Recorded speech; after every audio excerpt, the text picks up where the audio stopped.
পারলাম একটা ছোট মেয়েরে দর্শন করছে একটা ছেলে, তার দৃষ্টান্তমূলক শাস্তি হোক, খুব অসৎ মানে ছেলেটার নাম কি? ছেলেটার নাম সেটার নাম তো পরিচিত হয়ে রাখে, এমনি নাম জাকির হোসেন। কোন জায়গায় বাড়ি আছে? ভগবাননগর। কোনান হয়েছে ঘটনাটা? এখানে বলে হয়েছে, এখন এই শুনলাম, আমি দেখলাম আর কি। তার চরিত্র তো খারাপ আর কি, মানে দীর্ঘদিন ধরে এইভাবে করে নতুন করে আর অনেকবার তার দৃষ্টান্ত থেকে মানে কঠোরতম শাস্তি হোক। দিলে তো হইতো না, বুঝছো না কথা ভাই তোমার নাম কি? এলাকার মানুষ অভিযোগ করতেছে তুমি একটা মায়ের দর্শন করছো টাকার বিনিময়ে, কি কইবা? আমি দর্শন করছি না, এটা আমার বার্তনে ভাই, আমার গুন্দন গেছি, আমার মুখ দইছি দই, আমার প্যান্ট পরছি দোকান যাইতাম, আমি সাদা আনতাম, যে বাদ দিছি আমার টেকা নাই, ওখান চাইয়া দেখি তাইও নাই সামনে তনে। আমি ওদিকে হিদিকে গেছি নাই, ওদিকে আইসে ইয়েও গাড়ির পিছনে সাইকেল তৈছি, তৈও না আমি তার কোনো কথা করাম আস্তা দেখি ও ঘরে ঢুকছে, আমিও দৌড়ি গিয়া ঢুকছি, ও দৌড়ি গিয়া ঢুকার পরে তুমি খালি মাসি ও অন্য করে খালি মাসি আমার বিষয় গেছে। খালি এটা মানুষের কথা আছে পরিত্যক্তটা করে কিন্তু তোমরা পাইছো কেন? তুমি ঘরে তাই আমার আগুয়া ঢুকছে, আমি পিছনে ইয়া কোনো কথা কইয়া ইয়া আমার তুমি একাই মহিলা করে কেন খালি করে কেউ এরকম করছো না?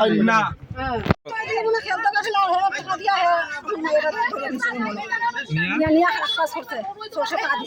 কে হ্যাঁ নাম কি তার?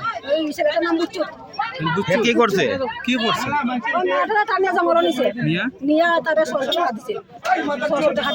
দিয়া রেপ করছে? তোমার মেয়ে নেই? কি নাম আপনার? এটা কোন জায়গা? তোমার মায়ের বয়স কত? বয়স কত? বয়স কি হয়েছে এখানে? এখানে তো হয়েছে, এখানে আমরা বাড়ির সামনে একটা খালি ঘর আছে, মানে কেউ থাকে না আর কি এখানে। এই ঘরটার মধ্যে হঠাৎ করে আমরা এখানে পাশের বাড়ি একজনে মহিলা দেখছে, দেখা সেটা আমরা ডাক দিছি, মানে হে একটা ছোট বাচ্চা 10-11 বছরের বাচ্চাটা হে লইয়া গেছে ঘরের ভিতরে। তারপরে এখানেও গিয়ে আসে আমরা খুঁজাখুঁজি করছে, তারা পাইতাছি না, তো ঘরের ভিতরে ঢুকছে হয়ে তাইও দেখছে না, আমরাও জানি না। এরপরে খালি ঘর হয়ে আমরা সন্ধ্যাবেলি ঘরটা গেছি, গিয়ে আসে তারপরে দেখছি তারা দুজন খারাপ অবস্থায় পাইছি আর কি। খারাপ পাইছেন দুজন রে? দুজন বাচ্চাটারও পাইছি। প্রথম হে বাইরে সেটা হে মানে স্বীকার করছে না, আর তাইও যে ঘর আসল দোষ নাই, এরপরে আবার গেছি একটু পরে, কিন্তু তারপরেও হে সতর্ক হয়েছে না, না হওয়ার পরে আমরা আবার গেছি, গিয়ে আসে আমরা পাইছি। এর আগে এটা করছেন? আজকেরও ঘটনা মানে না এর আগে এরকম করছে। এরপরে গিয়া হে একটা মোবাইল দিয়ে ফোন করতেছে, আমি দেখতে সেটা বাইরে করছি, কারণ মানে আমার শব্দ ভাইয়া হে বাইরে গেছে ওর থেকে, আমি একলা হয়ে সেটা সাহস করে করে কিন্তু ঢুকছি না আর কি। এরপরে বাকিরা লইয়া গেছি, গিয়া সেটা হে তবু এখান থেকে গেছে না, এখানে হইতে আবার মানে হে খারাপ কাজ করতেছে, আমরা পরে গিয়া পাইছি তার। হের নাম কি তা? হের নাম গুজুত তো ডাকে, তার নাম জাকির হোসেন। জাকির হোসেন। আর যে মেয়েটার বাড়ি হই? মেয়েটার বাড়ি তো আমরা হের বাড়ি?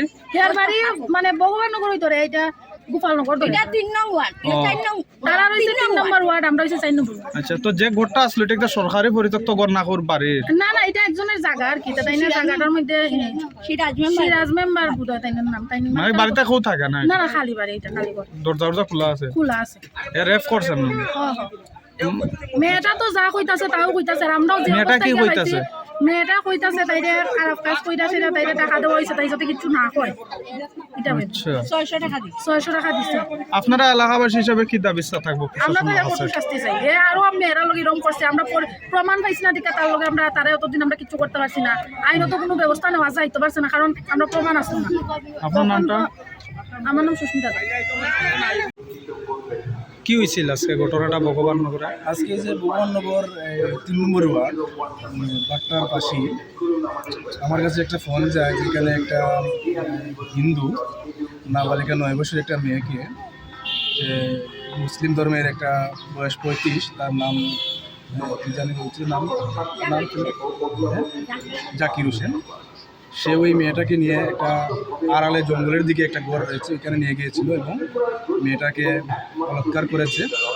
তো এই এলাকার স্থানীয় 1-2 জন এটা উপলব্ধি করতে পেরে তারা যখন সবাই ডাকাডাকি করে একত্রিত হয়ে যায়, যখন ওই জাকির হোসেন পালিয়ে যেতে চায়, তখন সবাই মিলে তাকে ওই বাট্টার মধ্যে ধরে পুলিশের হাতে তুলে দেয়।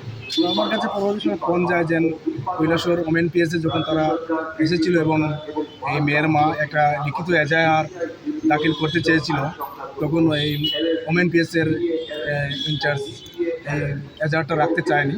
তো তখনই আমি শিববাড়ি ছিলাম, সেখান থেকে আমি ওএনপিসির ওসিকে ফোন করেছিলাম যে এজাহার কেন রাখা হচ্ছে না। তো উনি বলছেন ঠিক আছে আমরা দেখছি এবং আমরা কেস রেজিস্টার করছি। তো আমি আসলাম, আসার পর আমি এসডিও পেয়েছি, এসডিওর সঙ্গে কথা হয়েছে এবং এই মহিলা ওসির সঙ্গে কথা হয়েছে। ওনারা বলেছেন যে তারা নিজেরাই একটা সমুদ্র কেস রেজিস্টার করছেন। আমাকে এটাও বলেছেন যদি এটা তারা আমাদের মনোমত না হয় তাহলে যে এজাহারটা আগে লেখা হয়েছে সেই এজাহারটা পুনরায় আমরা দেবো এবং এটাই তারা রাখবে। তো এখন আমরা এই অপেক্ষায় আছি তারা কি রেজিস্টার করছে, এখানে কী কী দ্বারা উল্লেখ করা হচ্ছে সেটা আমরা দেখার পর বাকিটা বলা যাবে। ঠিক আছে।